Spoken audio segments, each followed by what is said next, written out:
के साथ और पहली बड़ी खबर है, भारत में जश्न आजादी और पाकिस्तान में खून खराबा हो रहा है। भारत में कैसे तैयारी हो रही है उसकी तस्वीर देखिए। कल प्रधानमंत्री लाल किले की प्राचीर से झंडा फहराएंगे और फिर देश को संबोधित करेंगे। लाल किले पर जश्न की तैयारियां शुरू हो गई है। देखिए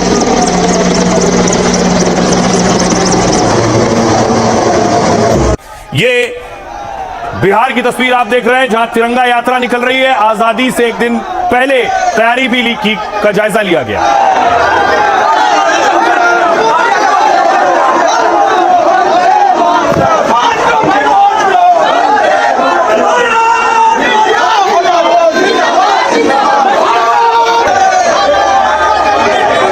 बिहार में देखिए तिरंगा यात्रा निकल रही है। सम्राट चौधरी के हाथ में झंडा है। सीएम सड़कों पर निकल रहे हैं और भारत माता की जय के गूंज हो रहे हैं। ये तस्वीरें बताती हैं कि दो देश, एक कहां रह गया और एक कहां पहुंच गया। ये चार मीनार की तस्वीर आप देख रहे हैं हैदराबाद की, जहां तिरंगा यात्रा निकल रही है।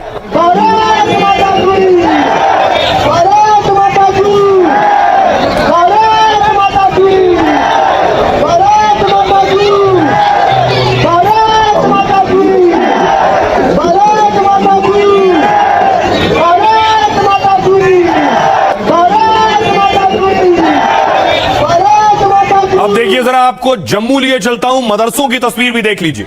जम्मू के मदरसे में तिरंगा भी लहराया जा रहा है और भारत माता की जय के नारे भी लग रहे हैं। भारत माता की जय, भारत माता की जय। हाथ में तिरंगा, दिल में हिंदुस्तान लिए ये भारत की बात करते हैं। और मैं जैसे ही भारत माता की जय कहूंगा, नारे की आवाज सुनाई दी, भारत माता की, भारत माता की। हिंदू, मुस्लिम, सिख, ईसाई सब ने मिलकर इस मुल्क को आजाद करवाया। इस मुल्क के भाईचारे के लिए हम काम करेंगे और अपने मुल्क की हमेशा हिफाजत करेंगे। हमारा ये पैगाम है कि हम हमेशा हर हाल में मुल्क के लिए हर किस्म की कुर्बानियां देने के लिए हर वक्त मौजूद रहेंगे। और हम ये पैगाम देना चाहते हैं कि हमारे साथ आप भी ताउन करें और हर कुर्बानी हमारे साथ शामिल है। भारत माता की जय, भारत माता की जय। यूपी के सीएम योगी आदित्यनाथ विभाजन विभीषिका दिवस पर बोल रहे थे। उन्होंने विरोधियों पर निशाना साधा और पाकिस्तान अलग हुआ उस पर भी विपक्ष पर हमला किया था। तब भारत भी कटा। 14 अगस्त 1947 को आजादी के एक दिन पहले तब केवल हिंदू और सिख ही नहीं कटा था, तब भारत भी कटा था। सनातन राष्ट्र के रूप में जो भारत आदिकाल से एक इकाई के रूप में रहा हो, वह भारत कटा तो हिंदू भी कटा। आज भी जब पाकिस्तान और बांग्लादेश के अंदर निर्दोष हिंदू मारे जाते हैं, काटे जाते हैं, और ये हर व्यक्ति जानता है कि मरने वाला जो हिंदू है ये सभी दलित समुदाय से है। एक भी जवान भारत के अंदर उन राजनीतिज्ञों के मुंह से नहीं निकलती है। 14 अगस्त 1947 की घटना के लिए किसकी जवाबदेही थी? कोई जिम्मेदारी लेने को तैयार नहीं, क्योंकि उनको सत्ता चाहिए थी। अगर उस समय मोदी जैसा प्रधानमंत्री होता तो भारत का कोई बाल बांका नहीं कर पाता। 14 अगस्त 1947। अब देखिए जरा, योगी आदित्यनाथ जो बात कह रहे थे, उनका कहने का मतलब यह था कि पीएम मोदी अगर सत्ता में उस वक्त होते तो देश अलग नहीं हुआ होता। और जो देश अलग हुआ उसका हाल देखिए क्या है।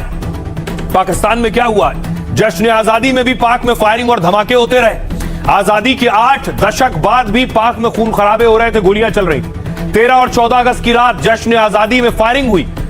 कराची में कई जगह जश्न के लिए हवाई फायरिंग हो रही थी। यही फायरिंग पाकिस्तानियों के लिए जानलेवा बन गई। पाकिस्तानी अखबार डॉन के मुताबिक अफसरों ने बताया कि कराची में हुई इस फायरिंग में एक महिला की मौत हो गई है और फायरिंग में 94 लोग घायल हुए, इनमें 17 बच्चे भी शामिल हैं। बलूचिस्तान में देखिए गृह मंत्री के काफिले पर हमला हो गया।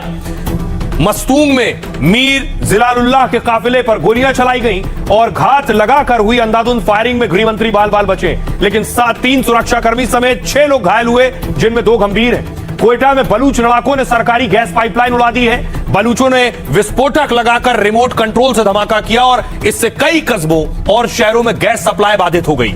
इससे पहले यूनाइटेड बलूच आर्मी के प्रवक्ता ने दावा किया था, कहा था लड़ाकों ने बोलान में पाक सैन्य चेकपोस्ट उड़ा दिया है। इस हमले में 4 सैन्य कर्मियों की मौत हुई है और एक गंभीर है। इसके अलावा देखिए, पाक के कब्जे वाले कश्मीर में भी लगातार विरोध हो रहा है। 14 अगस्त को पीओके में ब्लैक डे मनाया जा रहा है और पाक की आजादी के दिन पाकिस्तान अधिकृत जम्मू कश्मीर में आजादी की डिमांड हो रही है। ज्वाइंट अवामी एक्शन कमेटी के नेता अमान खान ने कहा पाक सेना और पाकिस्तानी नागरिकों को पाकिस्तान अधिकृत जम्मू कश्मीर छोड़ना होगा। प्रदर्शनकारियों ने मुनीर आर्मी के खिलाफ मोर्चा खोल दिया, कहा न बिजली का बिल भरेंगे न पानी का पैसा देंगे, क्योंकि इन्हीं पैसों से वो हथियार खरीद कर हम पर जुल्म ढाते हैं।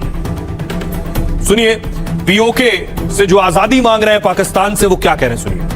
मैं पूछना चाहता हूं पाकिस्तान के हुक्मरानों से, पाकिस्तान के बदमाश जर्नैलों से पूछना चाहता हूं कि 8 ताइयां हो गई हैं, 8 ताइयां तुमने जम्मू कश्मीर से अपनी अफवाज निकालनी थी। कश्मीर के आवाम वो टाइम फ्रेम मांगते हैं, अफवाज कब निकालोगे, टाइम फ्रेम दो कश्मीर में से।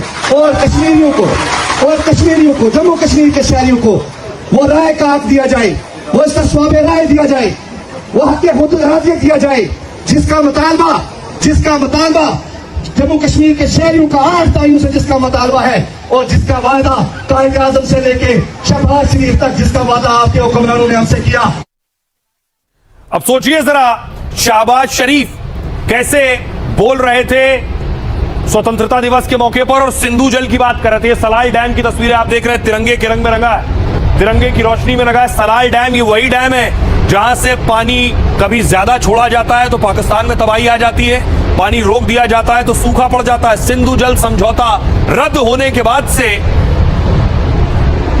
भारत अपने हिसाब से बांध खोल रहा है और बंद कर रहा है, यही पाकिस्तान को साल रहा है। शहबाज शरीफ आज भी आजादी दिवस के दिन भी सिंधु जल समझौता और पानी की बात कर रहे थे।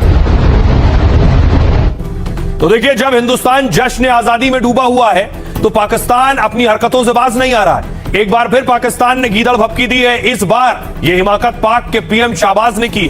पाक की आजादी पर भाषण देते हुए शाहबाज ने कहा पाकिस्तान के हिस्से के पानी पर समझौता नहीं होगा। अगर किसी ने पानी रोकने या कम करने की कोशिश की तो पाकिस्तान की ओर से मुंहतोड़ जवाब दिया जाएगा। शाहबाज ने धमकियां इस्लामाबाद में खड़े होकर दी हैं, वो भी इसलिए क्योंकि भारत ने सिंधु जल संधि निलंबित कर दी थी। अप्रैल 2025 में पहलगाम हमले के बाद यह एक्शन लिया गया, जिससे सिंध और बलूचिस्तान प्रांत में गंभीर जल संकट हो गया। हालत यह है, करीब 10 करोड़ आबादी पर असर पड़ा है, किसानों को नुकसान हुआ है। जबकि बारिश में अचानक पानी छोड़ दिया जाता है तो पाक में बाढ़ आ जाती, क्योंकि भारत ने पूर्व में चेतावनी दी और डेटा शेयरिंग बंद कर दिया, और वहां नदियों का जलस्तर और जान माल का खतरा बढ़ गया। और इसी वजह से बौखलाए पाक पीएम युद्ध की धमकी दे चुके हैं। पाक के मंत्री भी भारत के खिलाफ जहर उगल चुके हैं। लेकिन अब शाहबाज बोले पाक पड़ोसियों के साथ शांति चाहता है, लेकिन उसकी शांति की इच्छा को कमजोरी मत समझना। शांति का झूठा ढिंडोरा पीटने वाले शाहबाज ने गीदड़ भभकी दी, कहा भारत सही रास्ते पर आए, नहीं तो सीधा जवाब मिलेगा। उन्होंने कहा कश्मीर पर पाक का रुख कभी नहीं बदलेगा। शाहबाज ने एक बार फिर मुनीर की तारीफ में भी कसीदे पढ़ दिए। झूठा दावा किया कि मुनीर के नेतृत्व में पाक ने जीत हासिल की है। तो ये हाल होता है पाकिस्तान का। देखिए, कभी डैम बंद कर दिया जाता है, कभी पानी खोल दिया जाता है। आइए अब आपको सुनवाऊं, सुनिए क्या कुछ कह रहे हैं शहबाज शरीफ, और उन्हें राष्ट्रपति द्रौपदी मुर्मू ने अपने संबोधन में भी जवाब दिया। आतंकवाद के विरुद्ध ऐतिहासिक ऑपरेशन भारतीय सेना की अचूक क्षमता का प्रमाण है। आतंकियों और उनके समर्थकों को ये कठोर संदेश दिया गया कि वे चाहे कहीं भी जाकर छिप जाएं, लेकिन उन्हें आपने किए की सजा जरूर मिलेगी। आतंकवाद को संरक्षण देने वाले देश के साथ अतीत में की गई सिंधु जल संधि का निलंबन करना हमारे देश के विशेषकर किसानों के हित में एक निर्णायक कदम है। भारत ने सिंध ताश मुआहदे को एकतरफा और गैर कानूनी तौर पर मुअत्तल करके खुद को अमन का दुश्मन साबित किया है।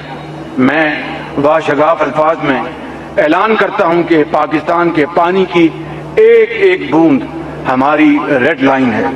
भारत राह रास्त पर ना आया तो उसे राह रास्त जवाब दिया जाएगा।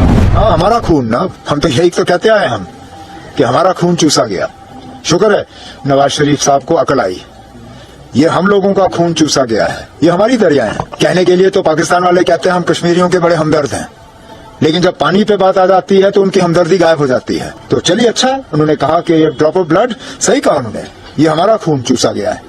और अब इंडस वाटर ट्रीटी कैंसिल हुआ है, ये कैंसिल ही रहना चाहिए ताकि हम इस पानी का सही इस्तेमाल करें। और आइए अब आपको बताऊं, पाकिस्तान का हाल आपने देख लिया, पाकिस्तान का रोना आपने देख लिया, भारत की तैयारी कैसी है वो देखिए। ये उधमपुर की तस्वीर आप देख रहे हैं। उधमपुर में बच्चियां नकाब में थी, हाथ में तिरंगा लिए हुए।